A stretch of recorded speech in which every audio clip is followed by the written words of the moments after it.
मेरे ससुर रोज रात को कमरे में फिटकरी लेकर जाते थे। जब उनको गए हुए कुछ देर हो जाती तो कमरे से आवाज आनी शुरू हो जाती थी। एक दिन मैंने चुपके से उनके कमरे में देखा तो मेरे पैरों तले से जमीन खिसक गई। मैंने देखा कि वो लड़कियों को। मेरा नाम मेनका है। मेरी शादी अनुज से 2 महीने पहले ही हुई थी। मेरे ससुराल में सिर्फ मेरा पति और मेरे ससुर थे। मेरी सास का देहांत हुए 2 साल हो चुके थे। एक दिन मैंने अनुज से कहा कि क्यों ना हम लोग माँ जी की याद में उनके नाम का एक स्कूल खुलवाएं, जिसमें हम गरीब बच्चों की शिक्षा दिलवाएंगे, जिससे हमें भी पुण्य मिलेगा और वो भी अनपढ़ नहीं रहेंगे। दरअसल मेरे ससुराल का गांव ज्यादा बड़ा नहीं था और ज्यादातर घर गरीब लोगों का ही था। वहां पर सरकारी स्कूल ना होने की वजह से अक्सर गरीब बच्चे पढ़ाई नहीं कर पाते थे और किसी बड़े स्कूल में पढ़ने की उनकी हैसियत नहीं थी। तभी मेरी बातों से अनुज की सहमति हो गई। अनुज सरकारी नौकरी करते थे और जमीन जायदाद भी अच्छी होने के कारण पैसों की कमाई भी कोई कमी नहीं थी। खैर, ऐसे ही कुछ दिन निकले। आज रविवार का दिन था, अनुज भी घर पर थे, इसलिए हम लोगों ने कहीं बाहर घूमने जाने का सोचा।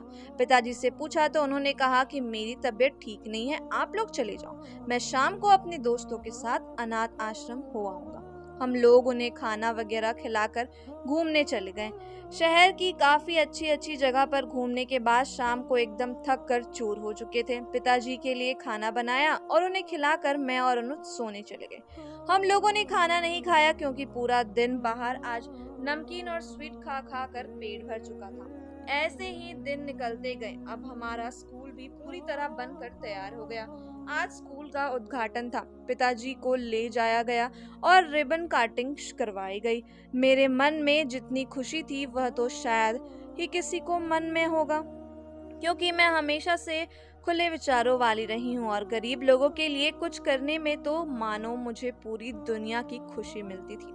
आज अनुज ने भी मेरा साथ देकर मुझे सुकून के वह पल दिए जिनका मुझे हमेशा से इंतजार रहता था। फिर स्कूल का उद्घाटन हुआ और उसमें हम लोगों ने बड़े लोगों को आमंत्रित नहीं किया, जबकि उसी गांव से गरीब परिवारों को बुलाया। उन लोगों के चेहरों पर जो रौनक थी उसका तो अंदाजा लगाना भी मुश्किल था। आखिर कुछ दिन बाद अध्यापकों को रखा गया और स्कूल शुरू करवा दिया गया। मैंने भी ग्रेजुएशन कर रखी थी, इसी वजह से मैंने भी स्कूल में पढ़ाना शुरू कर दिया। आखिर पूरा दिन मैं घर पर अकेली खाली बैठी रहती थी। इसी बहाने मेरा भी दिन निकल जाएगा। सुबह अनुज का खाना तैयार करके उन्हें ऑफिस भेज देती और पिताजी का खाना देकर स्कूल चली जाती और पूरा दिन उन्हीं मासूम और गरीब बच्चों को पढ़ाने में गुजार देती। एक दिन जब मैं स्कूल में पढ़ रही थी तभी अनुज का कॉल आया और वह कहने लगे कि घर पर कुछ मेहमान आने वाले हैं, तुम जल्दी घर चली जाओ और उनके लिए कुछ खाने पीने की व्यवस्था करा दो। मैं जल्दी से घर गई और किचन के काम में लग गई। तभी पिताजी आए और वह कहने लगे कि क्या हुआ बहू, तुम आज जल्दी आ गई, सब खैर खबर है ना? मैंने कहा पिताजी सब ठीक है, बस वो अनुज के कुछ मेहमान घर पर आ रहे थे, तभी मुझे जल्दी आना पड़ा ताकि मैं चाय नाश्ते की व्यवस्था कर सकूं। फिर पिताजी अपने कमरे में चले गए और थोड़ी ही देर बाद अनुज के साथ उनके कुछ दोस्त घर पर आए। अनुज ने कहा कि जब मैं मनाली में पढ़ाई करता था तब ये लोग मेरे क्लास में थे, हमारी काफ़ी अच्छी बॉन्डिंग थी। फिर जब मैं पढ़ाई करके यहाँ आ गया तो हमारी बातचीत होनी बंद हो गई। अब ये लोग यहाँ पर घूमने आए थे तो मुझे कॉल किया। मैंने फिर इन लोगों से हमारे घर पर इनवाइट कर लिया। उन लोगों ने चाय नाश्ता किया और कुछ देर बातें करने के बाद चले गए। जैसे ही रात का समय हुआ हम लोगों ने खाना वगैरह खाकर सोने की तैयारी कर ली। तभी मैंने देखा कि मेरे कमरे में पानी नहीं है, तो मैं पानी लेने किचन में आई। तभी मेरी नज़र पिताजी पर पड़ी। उनके हाथ में फिटकरी थी और वह अपने कमरे में चले गए। जब मैं पानी लेकर वापस आई तो मैंने देखा कि उनके कमरे से चिल्लाने की आवाज़ें आ रही थी। मैं घबरा गई कि आखिर अंदर हो क्या रहा है। फिर मैंने सोचा कि ऐसे ही टीवी चल रहा होगा जिससे ऐसी आवाजें आ रही होगी। मैं सोने चली गई। दूसरे दिन मैं रात को देखी कि पिताजी आज फिर से हाथ में फिटकरी लिए अपने कमरे की ओर जा रहे हैं और जैसे ही उन्हें गए हुए कुछ देर हुए तो मैंने देखा कि आज फिर से वैसी ही आवाज आ रही थी जैसे कल आ रही थी। अब ये मेरा वहम नहीं था, मुझे पक्का यकीन हो गया कि कुछ ना कुछ तो जरूर होता है अंदर। मैंने पूरा बात जानने के लिए खिड़की के झांकने की कोशिश की, लेकिन खिड़की बंद होने की वजह से मैं अंदर कुछ नहीं देख पाई। लेकिन पिताजी के चिल्लाने की आवाजें मुझे साफ सुनाई दे रही थी। मैं डर सी गई कि कहीं पिताजी कुछ मुसीबत में तो नहीं। लेकिन थोड़ी ही देर बाद देखा कि वह अपने कमरे से बाहर आए। मैं वहीं एक पर्दे के पीछे छुप गई, जिसकी वजह से वह मुझे देख नहीं पाए। वह किचन की तरफ गए और पानी पीकर वापस से अपने कमरे में आ गए। मैंने सोचा कि ये बात अनुज को बतानी चाहिए, लेकिन मैं कमरे में गई तो वहां सब सो चुके थे। बेचारों पूरा दिन ऑफिस में इतना काम करते हैं, इसी वजह से शाम को पूरी तरह से थक जाते हैं। दूसरे दिन सुबह उठते ही मैंने अनुज को पूरी बात बताई। मैंने अनुज से कहा कि परसों रात को जब मैं पानी लेने किचन में गई थी, तब मैंने पिताजी के हाथ में फिटकरी देखी जो वह अपने कमरे में लेकर जा रहे थे। जब मैं पानी पीकर लेकर वापस आई तो मैंने सुना कि पिताजी के कमरे से उनकी जोर जोर से चिल्लाने की आवाज आ रही थी। मैंने उस दिन तो जैसे तैसे टीवी चलने का सोचकर बात को टाल दिया, लेकिन यही बात कल रात को भी हुई। तभी अनुज ने मुझे कहा, तुम्हें मुझे उसी टाइम क्यों नहीं बताया? मैंने कहा, मैं आपको आई थी बताने, लेकिन तब तक आप सो चुके थे। अनुज ने कहा, चलो हम पिताजी से पूछते हैं। तो मैंने अनुज को जाने से मना कर दिया और कहा कि हो सकता है उन्हें कोई दिक्कत हो। हमें ऐसे उनको मुंह पर जाकर नहीं पूछना चाहिए जिससे उन्हें कुछ शर्मिंदगी महसूस हो। पहले हमें पूरी बात जान लेनी चाहिए कि आखिर क्या कारण है। खैर, मैंने जैसे तैसे बात को टाल दिया और अनुज को ऑफिस भेज दिया। मैं भी स्कूल को चली गई, लेकिन स्कूल में आज मेरा पढ़ाई करवाने में बिल्कुल भी मन नहीं था। मेरा दिमाग में सिर्फ यही बात दौड़ रही थी कि आखिर पिताजी कमरे में करते क्या हैं? फिटकरी लेकर जाते हैं, इसका तो 100 कारण निकल जा सकता है, लेकिन ये चिल्लाने की आवाजें तो बार बार कुछ अजीब ही सोचने पर मजबूर कर रही थी। खैर, मैं स्कूल से घर आई और खाना वगैरह खाकर आराम करने चली गई। तभी पिताजी वहां से गुजरे तो मैंने उनके पीछे किया तो आखिर वह कहाँ जा रहे थे, लेकिन वह किचन में कुछ फल लाने ही गए थे। तो मैंने वह बात वहीं पर ही छोड़ दी। मैंने आज पूरा प्लान बना लिया कि आज देखते हैं शाम को पिताजी की आवाज आती है या नहीं। शाम को मैं और अनुज पिताजी को खाना देकर कमरे में चले गए, लेकिन थोड़ी देर बाद मैंने बाहर आकर देखा तो पिताजी अपने कमरे में फिटकरी लेकर जा चुके थे और उनके चिल्लाने की आवाजें आ रही थी। अब तो मैंने झट से अनुज को बुलाया और कहा कि देखो, आवाजें आ रही हैं। अनुज भागकर जाने लगे, लेकिन तभी पिताजी का दरवाजा खुल गया। मैंने अनुज को कमरे के अंदर खींच लिया। मैं नहीं चाहती थी कि पिताजी को शक हो कि हम लोग उन पर नजर रख रहे हैं। खैर, मैंने और अनुज ने विचार किया कि कल सवेरे होते ही हम पिताजी से इसके बारे में बात करेंगे। जैसे तैसे सुबह हम लोगों ने पिताजी से पूछा कि पिताजी, आप किसी मुसीबत में तो नहीं हो? पिताजी कहने लगे, नहीं तो, ऐसी तो कोई बात नहीं है, तुम लोगों को ऐसा क्यों लगा? तभी अनुज कहने लगा कि आपके रोजाना रात के कमरे में जाने के बाद चिल्लाने की आवाजें आने लगती है, तो हम लोगों ने सोचा कि आपसे पूछ लें कि सब कुछ खैर खबर है ना।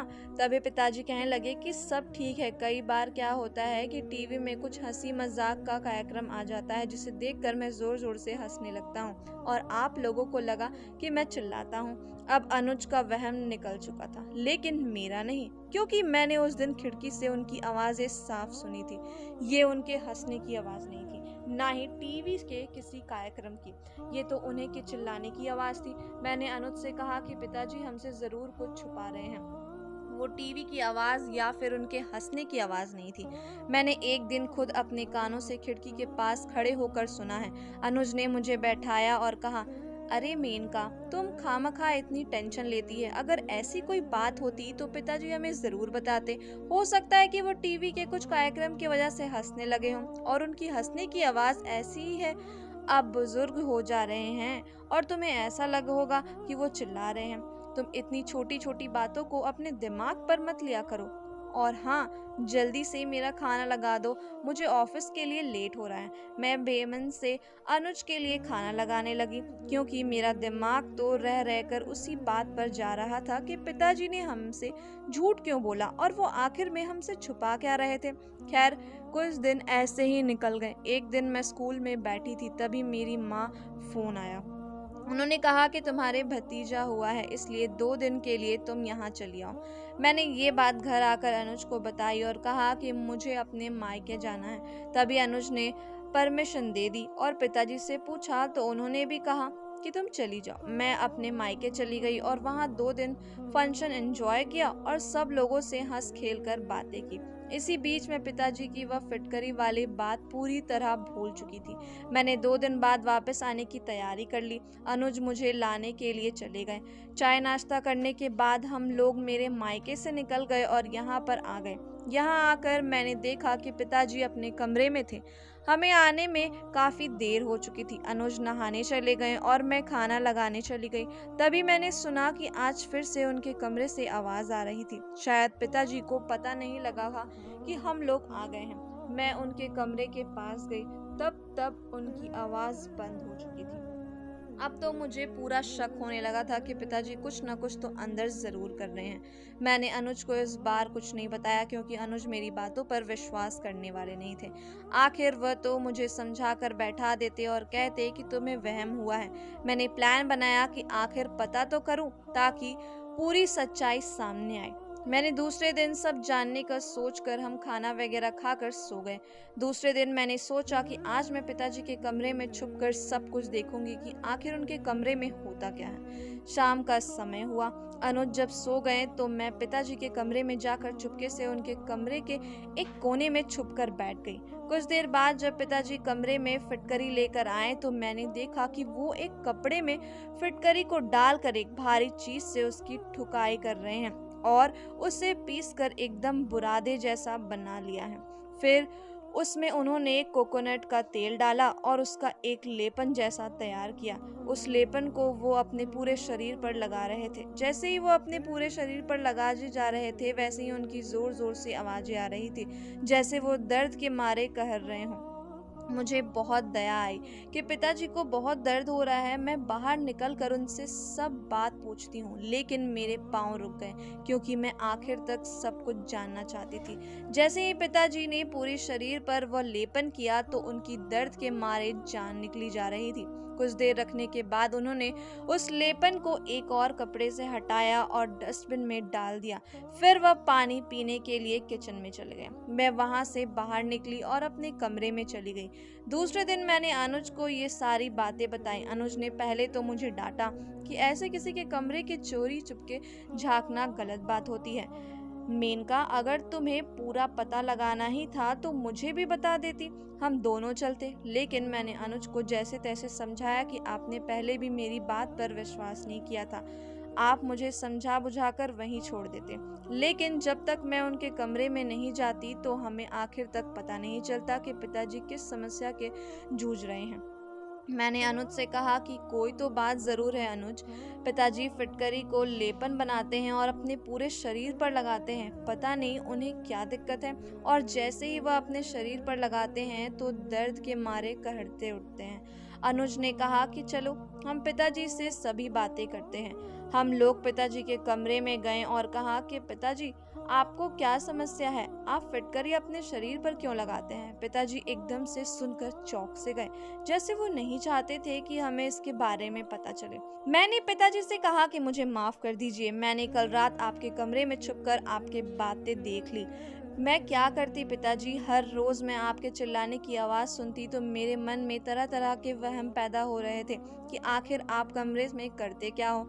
इसी सच्चाई को जानने के लिए मुझे कमरे में छुपना पड़ा। तभी पिताजी की आंखों में आंसू आ गई और वह कहने लगी कि बहू, कुछ दिन पहले मेरी तबीयत खराब हो गई थी। मैं डॉक्टर के पास गया। डॉक्टर ने मुझे कहा कि आपको चमड़ी रोग है, जो आपके नारियल का तेल और फिटकरी पीस कर लगाने से हो जाएगी ठीक, क्योंकि मेरे पूरे शरीर उस रोग की वजह से धब्बे जैसे पड़ने लगे थे और पूरे शरीर में दर्द रहता था।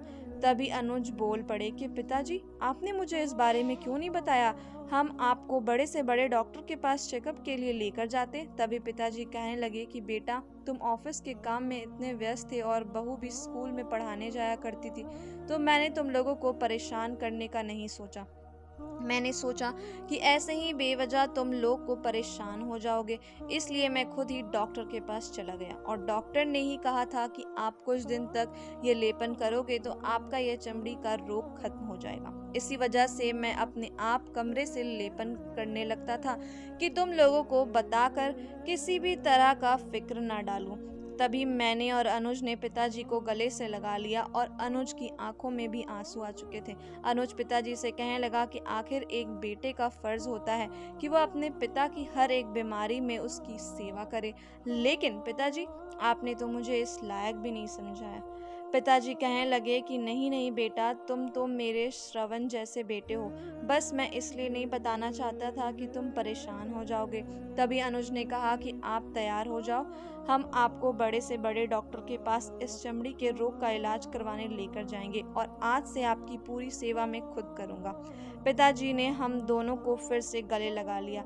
अब मेरे मन से भी वहम निकल चुका था कि आखिर मैं पिताजी के ऊपर किस तरह का शक कर रही थी। खैर, हम लोगों ने पिताजी को बड़े हॉस्पिटल में ले जाकर उनका इलाज करवाया। अब हम लोगों के मन से सारी शंकाएं दूर हो चुकी थी। मुझे भी पछतावा हो रहा था कि मुझे पूरी बात जाननी चाहिए थी और बार बार पिताजी से पूछते रहना चाहिए था कि उन्हें कोई दिक्कत तो नहीं है। धन्यवाद दोस्तों।